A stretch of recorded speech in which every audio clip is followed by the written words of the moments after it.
जय हिंद एवरीवन, मैं सुधीर विश्वकर्मा आज के इस नए वीडियो में आपका स्वागत करता हूं। आपको बता दें, इंडियन एयरफोर्स में अग्निपथ स्कीम के तहत अग्निवीर वायु नॉन कॉम्पिटेंट का ऑफलाइन भर्ती निकला है और इस वीडियो में हम आपको बताएंगे ये जो ऑफलाइन भर्ती एयरफोर्स का निकला है उसका फॉर्म कैसे फिलअप करें और कैसे आपको भेजना है। कंप्लीट जानकारी इस वीडियो में हम आपको देंगे। यूट्यूब पर बहुत अधिक जो है वीडियो अपलोड है और लगातार आप लोग का सवाल ये है कि 2025 में आपने जो बताया था उसके अकॉर्डिंग मैंने फॉर्म फिलअप किया था और मेरा एडमिट कार्ड आया था। तो दोस्त, मैं आपको अपना भी प्रूफ दिखाऊंगा कि मैंने जो 2025 में फॉर्म फिलअप किया था उसका भी जो है एडमिट कार्ड आया था। तो देख सकते हैं, ठीक है, ये देख सकते हैं मेरे पास 2 एडमिट कार्ड है। ये एयरफोर्स का जो है मोहर है, यहाँ पर रजिस्ट्री है, यहाँ पर सिग्नेचर है, ये पहला हुआ, ठीक है, और एडमिट कार्ड भी है। उसके बाद जो है ये है दूसरा, और मैंने जो है इसका टिकट निकाला है आपको समझाने के लिए। मेरे पास 2 आया था, ठीक है। अभी हम आपको दिखाएंगे विस्तार से। तो आपको पूरा प्रूफ के साथ जो है ये वीडियो मैं बना रहा हूं कि आपको क्या गलती नहीं करना है, कैसे फॉर्म फिलअप करना है। चलिए आपको बताते हैं। तो ध्यान दें, सबसे पहले मैं आपको बता दूं, वीडियो को स्किप बिल्कुल भी ना करें। अगर ये वीडियो देखेंगे, अगला कोई वीडियो देखेंगे तो आपका समय बहुत लॉस होगा और मैं नहीं चाहता हूं कि आपका समय लॉस हो। तो सबसे पहले यहाँ पर आप देखेंगे जो है ये है एयरफोर्स, ठीक है, और एयरफोर्स के अंतर्गत जो है अग्निवीर वायु नॉन कॉम्पिटेंट का ये भर्ती निकाला गया है। ये अग्निपथ स्कीम के तहत है और जिसमें अग्निपथ स्कीम होता है तो उसमें 17.5 से 21 साल उम्र मांगा जाता है और ये प्रवेश एंट्री जो है 2026 का है। और यहाँ पर लिखा है वार्निंग, मतलब आपको दलालों से सावधान रहने की आवश्यकता है, ठीक है। तो यहाँ पर इंट्रोडक्शन दिया गया है। यहाँ पर आप देखेंगे तो सबसे पहले आपको क्या करना है, ये वेबसाइट है, इसी वेबसाइट के माध्यम से जो है ये नोटिफिकेशन आप प्राप्त कर सकते हो।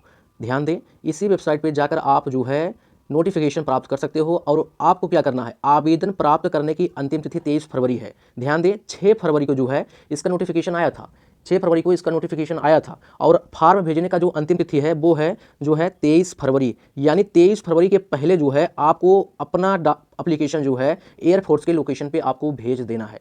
तो फॉर्म कहाँ से मिलेगा, मेरे इस यूट्यूब के डिस्क्रिप्शन बॉक्स में लिंक दिया गया है, आप जाकर वहाँ से प्राप्त कर सकते हो, ठीक है। उसके बाद यहाँ पर एलिजिबिलिटी देखें, क्राइटेरिया क्या है। तो एज लिमिट की बात करें, जो है आपका जो डेट ऑफ बर्थ है 2 जुलाई 2005 से 2 जनवरी 2009 के बीच होना चाहिए और आपकी उम्र सीमा जो है 21 वर्ष से अधिक नहीं होना चाहिए, ठीक है। ये तो क्लियर हो गया। अगला देखते हैं। अगला पॉइंट है, यहाँ पर जो है लिखा है मैरिटल स्टेटस।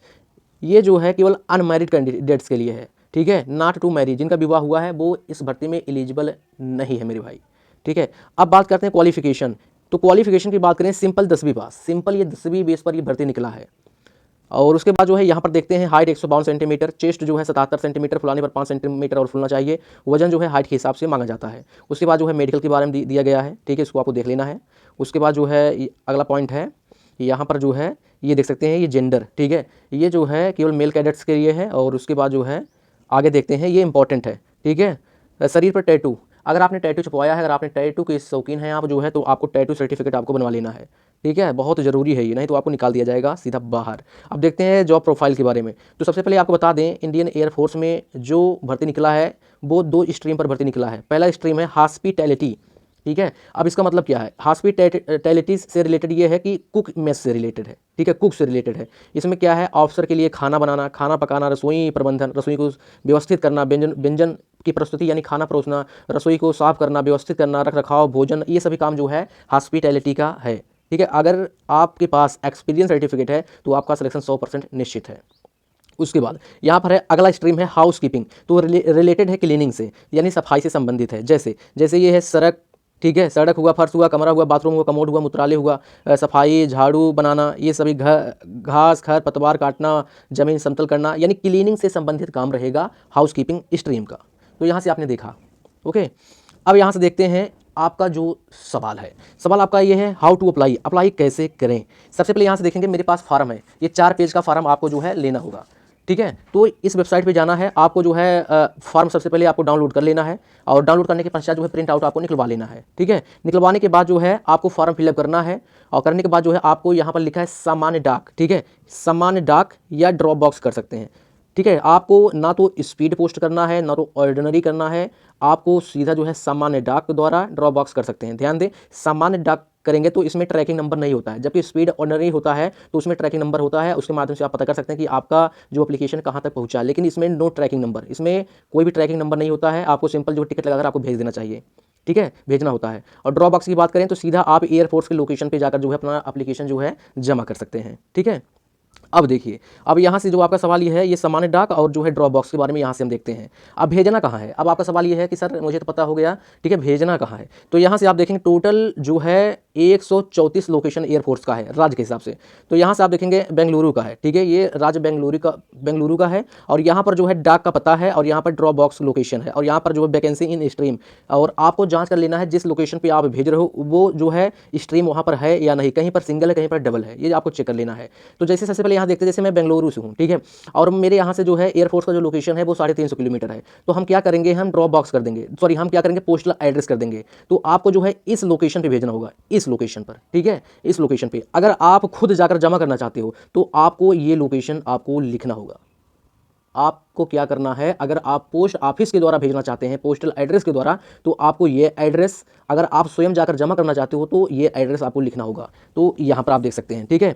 अगर आपको डॉक से भेजना है तो ये लिखना है, अगर आपको ड्रॉप बॉक्स करना है तो ड्रॉप बॉक्स का लोकेशन यहाँ पर लिखना होगा। तो यहाँ पर आप देख पाएंगे, तो यहाँ पर न्यू दिल्ली का है, आप जिस राज्य से हैं जो है आप यहाँ देख सकते हो, ठीक है। और आपको हम बता दें दोस्त, आप केवल एक फॉर्म जो है एक ही लोकेशन पर अपना फॉर्म भेज सकते हो, ठीक है।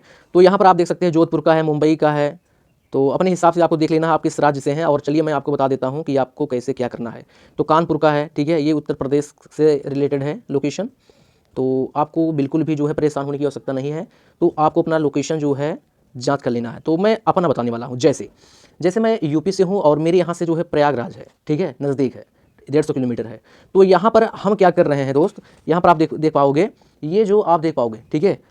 तो मैंने यहाँ पर जो है ये पोस्टल एड्रेस लिखा है, पोस्टल एड्रेस लिखा है, commanding officer headquarter central air command unit air force Bamrauli Prayagraj Uttar Pradesh, pin number ये है, ये लिखा। क्योंकि मैं सामान्य डाक के द्वारा अपना ये एप्लीकेशन भेजूंगा। लेकिन अगर आप चाहते हो कि भाई हम पोस्टल एड्रेस नहीं करेंगे, हम सामान्य डाक नहीं करेंगे, हम अपना एप्लीकेशन जो है खुद जाकर जो है जमा करेंगे, तब आपको जो है क्या करना है, ये लोकेशन आपको जो है लिखना है, ये लोकेशन, ठीक है। यानी ड्रॉप बॉक्स का लोकेशन आपको यहाँ पर लिखना होगा, ठीक है। अगर आपको पोस्ट नॉर्मल पोस्ट करना है तो पोस्टल एड्रेस, अगर आपको स्वयं जमा करना है तो ड्रॉप बॉक्स का लोकेशन आपको यहाँ पर लिखना होगा। ये तो क्लियर हो गया, ठीक है। तो यहाँ पर आपको जांच कर लेना है, जैसे हॉस्पिटैलिटी हाउसकीपिंग, तो हम जो है हॉस्पिटैलिटी के लिए कर रहे हैं, तो यहाँ पर हॉस्पिटैलिटी और हाउसकीपिंग दोनों का है। तो कहीं कहीं पर सिंगल है, तो आपको जाँच कर लेना है, ठीक है, बस यही है। और हम आपको बता दें दोस्त, जो है आपको क्या करना है, अगर आपके यहाँ से 150 किलोमीटर 200 किलोमीटर जो है सेंटर है एयरफोर्स का, तो प्लीज़ आप लोग को क्या करना है, सिंपल आपको चले जाना है भाई जमा करने, ठीक है। नॉर्मल पोस्ट करेंगे तो इसका कोई भी ट्रैकिंग नंबर नहीं होता, कोई भी रिकॉर्ड नहीं होता है, ठीक है, कि आपका फॉर्म कहाँ पहुँचा है या नहीं। और कभी कभी क्या होता है, फॉर्म बहुत लेट पहुँचता है और आपका फॉर्म रिजेक्ट हो जाता है। तो आप सभी से रिक्वेस्ट है, सबसे बेस्ट क्या है, आपको क्या करना है, अगर 150 से 200 किलोमीटर की दूरी है एयरफोर्स का, तो सिंपल आपको ड्रॉप बॉक्स कर देना है, स्वयं जाकर जमा करके आना है। अगर आप जमा नहीं कर पा रहे हो तो आपको इस लोकेशन पर आपको भेजना होगा, जिस लोकेशन पर आप भेजना चाहते हो। तो यहाँ देख सकते हो, ये दिल्ली का एक केवल एक हाउस कीपिंग का है, तो वो सिंगल है, ये भी सिंगल, तो आपको जांच अच्छे से कर लेना है, ठीक है। तो चलिए आगे चलते हैं, उसके बाद जो है हम आपको बताएंगे जो है कैसे आपको क्या करना है। तो यही है, अब चलिए हम आपको बताते हैं कैसे आपको फॉर्म फिलअप करना है। सबसे पहले यहाँ पर आप देखेंगे जो है, ठीक है, लिफाफा के बारे में। सबसे पहले आपको लिफाफा इस प्रकार ले लेना है, एक छोटा लिफाफा एक बड़ा लिफाफा, एक छोटा और एक बड़ा, ये बड़ा है और ये छोटा है, ठीक है। लेने के पश्चात जो है आपको क्या करना है, इस प्रकार का डॉक टिकट लेना है, इस प्रकार का डॉक टिकट ले लेना है, ठीक है। डॉक टिकट लेने के पश्चात जो है कितने का, आप अगर सामान्य पोस्ट कर रहे हो मेरे भाई, सामान्य पोस्ट, तो 5 रुपये का ले सकते हो, ठीक है। उसके बाद जो है आपको आगे क्या करना है हम आपको बताएंगे। उसके बाद ये देखो, ये चाहिए गोद आपको, और एक चाहिए पेन, और आपको चाहिए 6 फोटो। यहाँ देखिए, सबसे पहले ये 4 पेज का फॉर्म है, ये दूसरा पेज है और ये चौथा है। तो सबसे पहले आपको क्या करना है, प्रिंट आउट निकलवा लेना है। और उसके बाद जो है यहाँ पर आप देखोगे फ़ोटो है, ये पासपोर्ट साइज़ का फ़ोटो है। और फोटो जब आपको खिंचवाना है तो एक स्लेट लेना है, ठीक है, एक दख्ती आपको लेना है। और जो दख्ती रहेगा वो आपके चेस्ट के मध्य चेस्ट में रहेगा। और सबसे पहले वो दख्ती पे जो लिखा जाएगा स्लेट पर, सबसे ऊपर आपका नाम रहेगा। उसके बाद जो है डेट ऑफ फोटो, किस दिन का आप फोटो है। जैसे अगर आज आप फोटो बनवा रहे हो तो आज है 12, तो 12 फरवरी 2026 आपको लिखना होगा, डेट ऑफ फोटो, ठीक है। उसके बाद जो है यहाँ पर जो है आपको क्रॉस सिग्नेचर करना है, सिग्नेचर इस पे भी रहे और इस पे भी रहे, तो आपको जो है इस प्रकार का सिग्नेचर आपको करना पड़ेगा, ठीक है। ये तो क्लियर हो गया। और ये फोटो आपको 6 बनवा लेना है, तो डेट ऑफ फोटो और आपका सबसे पहले ऊपर आपका नाम, उसके बाद डेट ऑफ फोटो रहेगा। आगे देखेंगे, सबसे पहले यहाँ पर लिखा है to be filled in capital, आपको कैपिटल लेटर में जो है फिलअप करना होगा। और उसके बाद जो है यहाँ पर लिखा है रोल नंबर, रजिस्ट्रेशन नंबर, ये कुछ भी आपको फिलअप नहीं करना है। यहाँ पर है स्ट्रीम अप्लाई फॉर, किस स्ट्रीम के लिए आप अप्लाई कर रहे हैं वो लिखना होगा। जैसे मैं हॉस्पिटैलिटी के लिए कर रहा हूँ तो आपको लिखना होगा हॉस्पिटैलिटी या हाउसकीपिंग, तो आपको अपना स्ट्रीम यहाँ पर लिखना है, कैपिटल में और साफ सुथरा आपको लिखना है। उसके बाद जो है यहाँ पर पहला पॉइंट है नेम ऑफ द एप्लीकेंट, आवेदक का नाम, जैसे आपका नाम क्या है यहाँ पर आपको लिखना होगा। उसके बाद जो है आधार कार्ड संख्या, एप्लीकेंट का आधार संख्या यानी जो आवेदक है उसका आधार संख्या लिखना है यहाँ पर। उसके बाद जो है दूसरा पॉइंट है फादर्स नेम, आपके पिताजी का नाम, फादर्स प्रोफेशन, आपके पिताजी का व्यवसाय क्या करते हैं, वो जैसे मेरे पिताजी फार्मर हैं, टीचर हैं, जो भी हैं, तो आपको लिखना होगा यहाँ पर। उसके बाद जो है मदर्स नेम, आपके माता जी का नाम क्या है आपको लिखना होगा। ठीक है, ये क्लियर होने के बाद तीसरा पॉइंट डेट ऑफ बर्थ, आपका डेट ऑफ बर्थ लिखना है। और यहाँ पर देखिए डेट ऑफ बर्थ लिखने के पश्चात यहाँ पर लिखा है ईयर एंड मंथ, तो जैसे मैं जो है 18 साल 2 मंथ का हूँ, तो आपको लिखना है 18 ईयर्स एंड, ये एंड सिंबल एंड 2 मंथ, इस प्रकार आपको लिखना होगा, ईयर और मंथ आपको लिखना होगा। उसके बाद यहाँ लिखा अटैच कॉपी ऑफ 10th, जो आपका 10वीं का सर्टिफिकेट है वो आपको अटैच करना होगा प्रूफ के लिए कि आपका डेट ऑफ बर्थ सही है। ठीक है, उसके बाद जो है चौथा है नेशनलिटी की बात करें, जो है इंडियन है, तो आप भारतीय हैं तो आपको यहाँ पर इंडियन लिखना होगा, ये राष्ट्रीयता बता रहा है। उसके बाद जो है मैरिटल स्टेटस की बात करें, अनमैरिड, यहाँ पर अनमैरिड आपको करना है, अगर आप मैरिड करेंगे तो आप फेल हो जाएंगे, ये केवल अनमैरिड कैडेट्स के लिए है। उसके बाद जो है body tattoo, any parts of body, आपके शरीर पर किसी भी भाग पर टैटू है तो आपको एस करना है, अगर नहीं तो नो करना है, एस करेंगे तो इसका सर्टिफिकेट आपको लेकर जाना होगा। उसके बाद यहाँ पर 7वां पॉइंट है एड्रेस के बारे में, यहाँ पर है address for correspondence with pin code and post office, और उसके बाद जो है 8वां है permanent address with code post office. ठीक है, अब देखिए यहाँ पर आप देखेंगे ये जो परमानेंट एड्रेस है, जहाँ की आप निवासी हैं वो लिखना होगा, और जहाँ पर आप भेजना चाहते हो अपना फॉर्म, जैसे आप कहीं रह रहे हो, ठीक है, उस लोकेशन पे आपको भेजना है तो आपको उस लोकेशन को लिखना होगा। तो आपसे रिक्वेस्ट है, आपको क्या करना है, आपका जो परमानेंट जो एड्रेस है मेरे भाई वही आपको जो है लिखना होगा ऊपर। तो सबसे पहले क्या करेंगे, यहाँ पर है विलेज, तो सबसे पहले विलेज लिखेंगे। उसके बाद जो है यहाँ पर है डिस्ट्रिक्ट, विलेज हुआ, उसके बाद जो है पोस्ट हुआ, ठीक है, पोस्ट के बाद जो है तहसील लिखना है, तहसील के बाद डिस्ट्रिक्ट, डिस्ट्रिक्ट के बाद जो है पिन कोड, पिन कोड के बाद जो है आप किस राज्य से हैं आपको लिखना होगा। उसके बाद जो है ईमेल आईडी, मोबाइल नंबर आपको लिखना होगा। ध्यान दें, इस लोकेशन पर आपका एडमिट कार्ड जाएगा जो आप लिखेंगे, तो आपसे रिक्वेस्ट है, तो आपको क्या करना है, परमानेंट एड्रेस आपको इस पर भी लिखना होगा। ठीक है, सेम लोकेशन।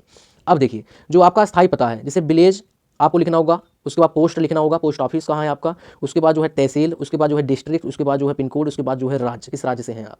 ओके, उसके बाद जो है यहाँ पर है पुलिस स्टेशन, यानी आपका थाना कहाँ पर है, किस लोकेशन पर आपका थाना है, तो आपका जो लोकेशन है वो आपको लिखना होगा।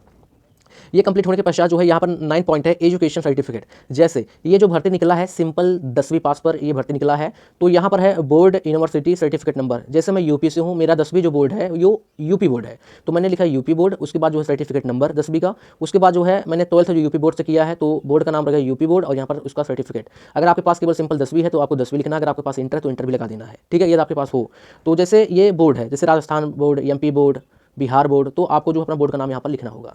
ये पहला फॉर्म जो है आपका हुआ कंप्लीट। अगला दूसरा ये फॉर्म है, तो यहाँ से देख पाएंगे, यहाँ पर जो है 10वीं पॉइंट में देखेंगे language you can read and right, पढ़ना और लिखना, तो हम जो है हिंदी लिख भी सकते हैं, पढ़ भी सकते हैं, इंग्लिश बोल भी सकते हैं और लिख भी सकते हैं, तो आपको 2 लैंग्वेज यहाँ पर मेंशन करना होगा, तो मैंने लिखा है। और अगला पॉइंट है डिटेल्स ऑफ पास्ट सर्विस, यानी इसके पहले कोई काम आप कर रहे थे या नहीं, नो, मैं कोई काम नहीं कर रहा था, तो नो लिखना है।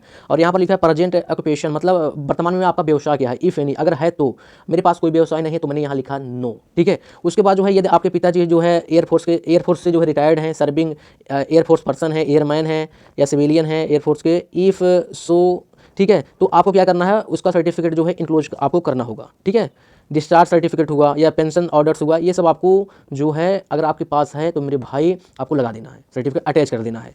अगला point experience if any in the stream applied for, अगर आपके पास जिस स्ट्रीम के लिए आप फॉर्म अप्लाई कर रहे हैं, जैसे मैं आपको दिखा दूँ, मैं जो है हॉस्पिटैलिटी के लिए कर रहा हूँ, अगर मेरे पास हॉस्पिटैलिटी का एक्सपीरियंस सर्टिफिकेट है तो यहाँ पर एस लिखूंगा, और अगर मैं एस लिखूंगा तो यहाँ पर attach the copy of certificate age proof, तो प्रूफ के लिए हमको जो है सर्टिफिकेट एक्सपीरियंस वाला लगाना होगा हॉस्पिटैलिटी से रिलेटेड। ठीक है, अगर एस करूँगा, अगर मेरे पास नहीं तो मैं नो कर दूंगा। उसके बाद यहाँ पर डेट, जिस डेट को आपको जो है फॉर्म भेजना है, जैसे आज है जो है 13, ठीक है, और आज हमें भेजना है तो हम लिखेंगे 13 फरवरी 2026, तो मैंने 11 को ये फॉर्म फिलअप किया था। ठीक है, उसके बाद जो है यहाँ पर है सिग्नेचर ऑफ एप्लीकेंट, आवेदक का सिग्नेचर यहाँ पर आपको करना है। ये कंप्लीट हुआ, तो जिस डेट को आपको अपना फॉर्म भेजना है उसी दिन का ये डेट रहेगा।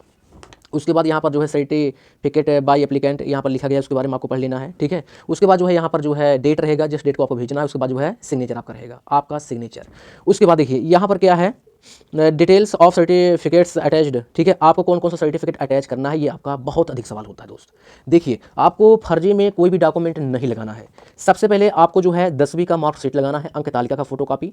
उसके बाद जो है सर्टिफिकेट ऑफ एक्सपीरियंस, अगर आपके पास एक्सपीरियंस है तो लगाना है, जैसे हॉस्पिटैलिटी या हाउसकीपिंग से एक्सपीरियंस सर्टिफिकेट है लगाना है, नहीं है तो नो कर देना है। उसके बाद जो है कैरेक्टर सर्टिफिकेट 6 महीने से अधिक पुराना नहीं होना चाहिए, आपने 10वीं या इंटर जिस स्कूल या इंटर कॉलेज से पढ़ाई की है वहाँ के जो प्रिंसिपल हैं उन्हीं के द्वारा जो है जारी किया गया कैरेक्टर सर्टिफिकेट विलेज सरपंच के द्वारा जो है नहीं चलेगा। ठीक है, गैजेटेड ऑफिसर जो होते हैं उन्हीं के द्वारा जो है ये चलेगा, तो इसको एस करना है। ठीक है, कंप्लीट। और अगला फॉर्म है, यहाँ से देखेंगे आप। अगला फॉर्म है consent form for physical fitness test PFT, ये पीएफटी का फुल फॉर्म है, and medical test by candidates for candidates above 18 years of age. इसका मतलब ये है, ये कंसेंट का मतलब ये है सहमति प्रमाण पत्र। ठीक है, अगर आपका उम्र अबव यानी अधिक है, 18 साल या 18 साल से अधिक है तो आपको ये फॉर्म फिलअप करना होगा। यदि आपका उम्र जो है बिलो इन 18, अगर आपका जो है उम्र 18 साल से कम है, ठीक है, 17.5 साल है या अभी 18 साल से कम है, तो आपको ये फॉर्म फिलअप करना होगा। यानी कहने का मतलब ये है आपके माता पिता सहमत हैं या नहीं है, ये सहमति प्रमाण पत्र है। ठीक है, यानी आप जो है अपने पिता की सहमत से जो है आप भर्ती देखने जा रहे हो।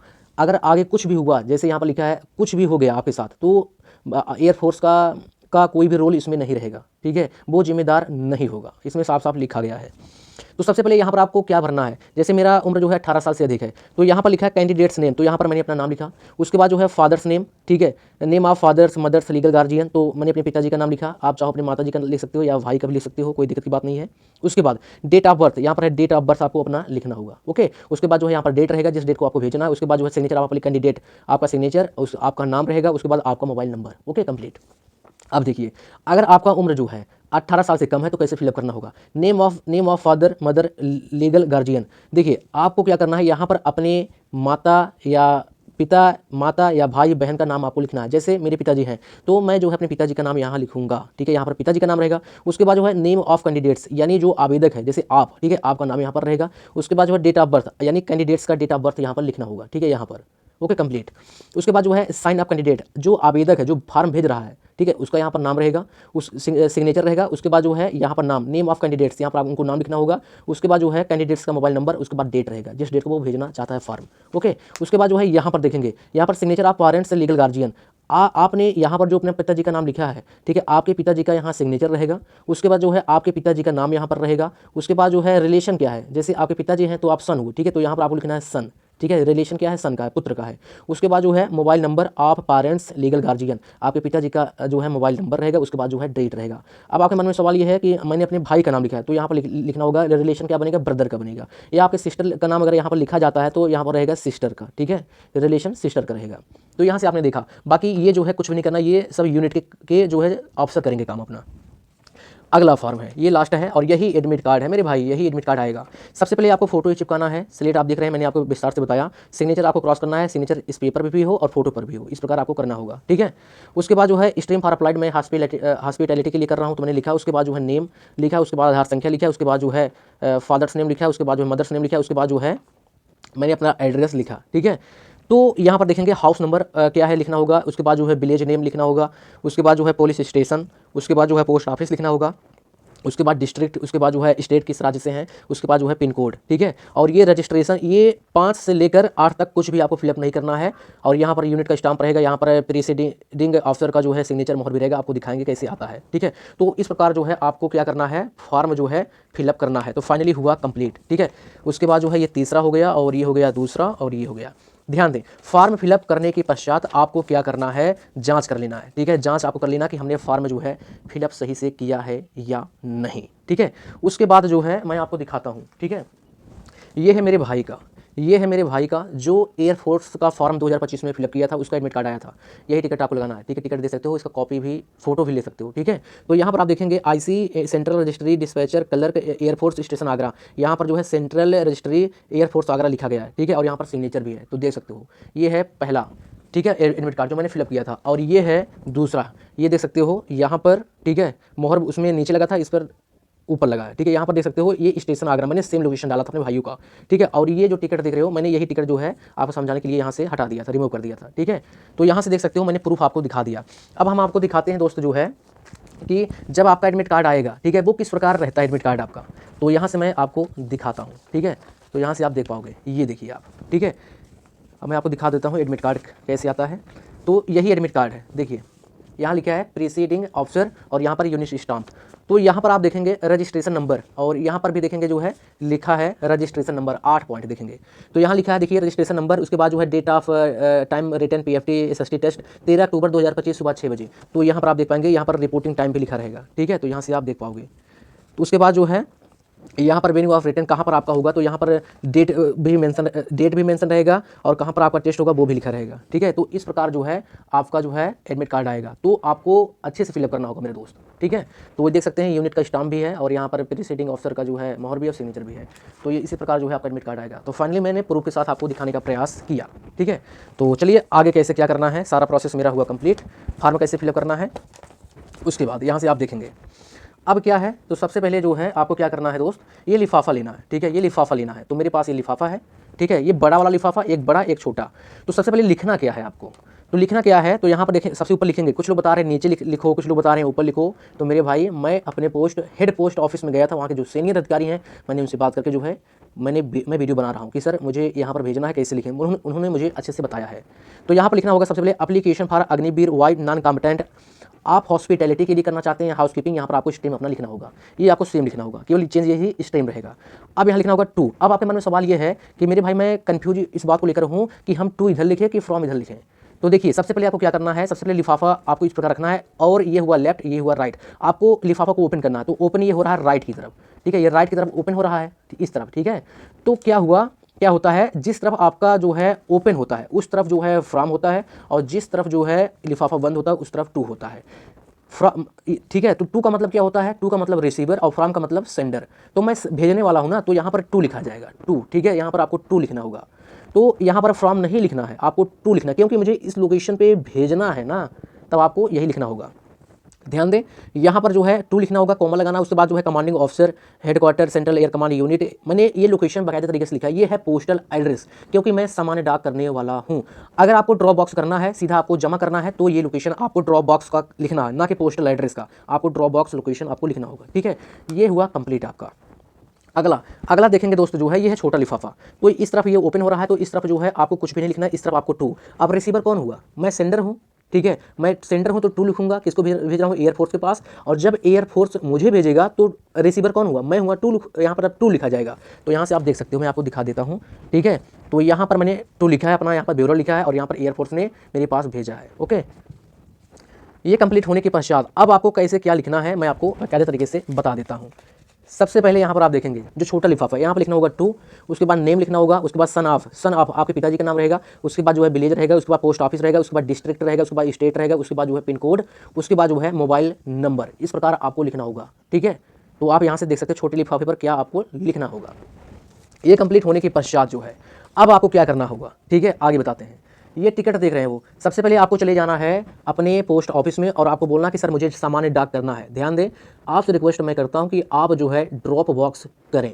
ठीक है, क्योंकि ड्रॉप बॉक्स सीधा आप जमा करके आएंगे और सामान्य डाक करेंगे जो है तो ट्रैकिंग नंबर नहीं होता, कोई भी रिकॉर्ड नहीं होता है, आपको पता नहीं चलेगा कि आपका फॉर्म पहुंचा या नहीं। कभी कभी फॉर्म जो है बहुत लेट पहुंचता है, तब तक ये जो है उसका डेट आउट हो जाता है। ठीक है, अगर आपके घर से 200 किलोमीटर है, 250 है, 70 किलोमीटर है, तो आपको ड्रॉप बॉक्स करना है। आपको जो है पोस्टल एड्रेस सामान्य डाक नहीं करना है। देखिए, अगर आप मान लीजिए आप जो है करना चाहते हैं, सामान्य डाक के द्वारा भेजना चाहते हैं। ठीक है, तो यहाँ पर क्या करेंगे, इस प्रकार का जो है आपको जो है 5-5 रुपये का टिकट ले लेना है। ठीक है, 5 रुपये का टिकट ले लेना है। अब क्या करेंगे, तो सबसे पहले यहाँ पर आपको क्या करना है, इस प्रकार जो है आपको चिपका लेना है। ठीक है, ये आपके पास गोद है तो आपको इस प्रकार जो है आपको चिपका लेना है। तो मैंने चिपका लिया। ठीक है, अब देखिए, अब आपका सवाल ये है कि सर मैं स्वयं जाकर जमा करना चाहता हूँ। ठीक है, तो ये रहा छोटा लिफाफा, तो ये रहा जो है छोटा लिफाफा।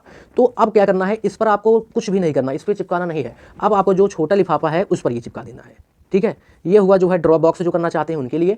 और जो कैडेट्स जो है स्वयं जमा करना चाहते हैं तो आपको क्या करना है, इस पर चिपकाना है। और जो पोस्ट ऑफिस के द्वारा भेजना चाहते हैं वो क्या करेंगे, 4 इस पे, सेम यही 4 इस पे और 4 इस पे उनको जो है चिपकाना होगा, सेम यही टिकट।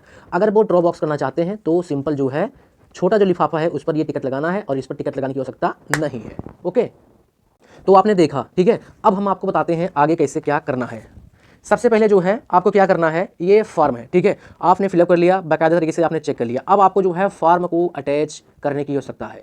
ठीक है, अटैच कैसे करना है, सबसे पहले मैं आपको बता दूं, सबसे पहले आपको अपना मार्कशीट अटैच करना है। लिखा है, ठीक है, यहाँ पर मैं आपको दिखा दूँ, ये है लिखा है यहाँ पर। सबसे पहले मार्कशीट आपको अटैच करने की आवश्यकता है। ठीक है, आपने मार्कशीट अटैच किया, उसके बाद जो है आप, अगर आपके पास इंटर है तो आप इंटर का अटैच कर सकते हो। मैंने इंटर का किया। उसके बाद अगर आपके पास एक्सपीरियंस है तो एक्सपीरियंस लगाना है। अगर आपके पास एक्सपीरियंस नहीं है उसके बाद जो है कैरेक्टर सर्टिफिकेट आपको लगाना होगा। उसके बाद जो है आपको जो है अपना आधार कार्ड संख्या लगाना होगा। और उसके बाद जो है आपको जो है डोमिसाइल सर्टिफिकेट यानी निवास प्रमाण पत्र आपको लगाना होगा। ठीक है, तो यहाँ से आपने देखा, आपको बता दें सबसे पहले 10वीं का मार्कशीट, 12वीं का यदि आपके पास है, उसके बाद जो है एक्सपीरियंस है तो ठीक है, नहीं है कोई बात नहीं। उसके बाद जो है कैरेक्टर सर्टिफिकेट, उसके बाद आधार कार्ड, उसके बाद डोमिसाइल। आपको हम बता दें, सबसे पहले मैं आपको बता दूं, प्रत्येक डॉक्यूमेंट में जैसे आपका ये जो निवास है, ठीक है, जो आपका निवास है उस पर आपको जो है अपना सिग्नेचर आपको कर देना है। ठीक है, आपका सिग्नेचर रहेगा। उसके बाद जो है आपका जो आधार कार्ड है उस पर सिग्नेचर रहेगा। उसके बाद जो है ये जो मार्कशीट है उस पर सिग्नेचर करना है। उसके बाद जो है इस पर करना है, और आपका जो कैरेक्टर सर्टिफिकेट है उस पर भी करना है। सभी डॉक्यूमेंट पर ध्यान दें, फार्म पर नहीं, सभी डॉक्यूमेंट पर आपको जो है अपना सेल्फ का जो है सिग्नेचर कर देना है। मैंने आपको दिखाया किस प्रकार आपको सिग्नेचर करना है। ये है मेरा मार्कशीट, तो आपको जो है इस पर भी सिग्नेचर कर देना है। ठीक है, प्रत्येक डॉक्यूमेंट पर जो आप जमा कर रहे हो, जो आप लगा रहे हो। ठीक है, ये करने के पश्चात जो है अब आगे क्या करना है, यहाँ से देखिए। सबसे पहले ये फार्म है, इसको आपको इस प्रकार जो है मोड़ना है। तो चलिए, मैंने यहाँ से जो है इस प्रकार इसको मोड़ा और इस प्रकार जो है आपको प्रेस कर देना। उसके बाद जो है एक बार और, ठीक है, ये फाइनली आपका हो गया प्रेस। ठीक है, होने के पश्चात जो आपका छोटा लिफाफा है, छोटा, अब आपको क्या करना है, आपका जो छोटा लिफाफा है इसके ऊपर ऐसा ही रखना होगा आपको। आपने रख दिया, ठीक है। उसके बाद जो है आपने टिकट लगा लिया। ठीक है, आपने टिकट लगा लिया। ध्यान दें, ड्रॉप बॉक्स कर रहे हैं तो इस पर टिकट लगाना है, तो इस पर लगाने की आवश्यकता नहीं। अगर आप सामान्य डाक के द्वारा भेज रहे हैं तो आपको इस पर टिकट लगाना पड़ेगा। सेम यही टिकट इस पर भी। तो अब जैसे मैं सामान्य डाक कर रहा हूँ, ठीक है, तो मैंने इस पर भी लगा लिया और इस पर भी लगा लिया। ठीक है, उसके बाद क्या करना है, उसके बाद जो है इसको इस प्रकार कर देना है। ठीक है, करने के पश्चात जो है ये हुआ आपका। ठीक है, ये आपका इस प्रकार आपको रखना होगा। रखने के पश्चात जो है आपको क्या करना है, इस प्रकार जो है इसको ओपन करना है। ओपन करने के पश्चात जो है रख देना है। ठीक है, आपको जो है इसमें रख देना है। तो यहाँ से आप देख सकते हो मैं इस प्रकार इसको रख देता हूँ। ठीक है, इस प्रकार मैं इसको रख देता हूँ अंदर। तो फाइनली मेरा जो है सारा प्रोसेस हुआ कंप्लीट, और इसको मैं गोंद से जो है चिपका देता हूँ। ठीक है, मैंने गोंद से चिपका दिया हूँ। और ध्यान दें, अगर आप जो है सामान डाक कर रहे हैं तो टिकट लगा दीजिए, और यही टिकट जो है छोटे लिफाफे पर भी आपको लगाना होगा, आप भूलना नहीं। उसके बाद क्या करना है, टिकट आप ये टिकट कहाँ मिलेगा, पोस्ट ऑफिस में मिलेगा। आपको पोस्ट ऑफिस में चले जाना है। उसके बाद जो है बस आपको यही डॉक्यूमेंट जो है इस लोकेशन पर भेज देना है टिकट लगाकर। ध्यान दें, ड्रॉप बॉक्स जरूर करें। अगर नज़दीक है आपके घर से लोकेशन, अगर बहुत दूर है तब आपको सामान्य डाक करना है। No speed, no ordinary post. ठीक है, केवल सामान्य। अगर आप स्पीड पोस्ट करेंगे तो आपका फॉर्म रिजेक्ट हो जाएगा। ठीक है, तो इस प्रकार आपको फॉर्म फिलअप करना है। तो वीडियो को 1 से 2 बार देखिए, अच्छे से समझकर जो है तब आपको जो है फॉर्म जो है फिलअप करना है। और ध्यान दें, जो है ये सिलेक्ट पाना बहुत सरल है, और आगे हम आपको बताएंगे किस प्रकार आपको तैयारी करना है, कहाँ से करना है। और तब तक के लिए जो है जय हिंद। कोई भी सवाल है कमेंट कीजिएगा, तुरंत रिप्लाई दिया जाएगा। जय हिंद।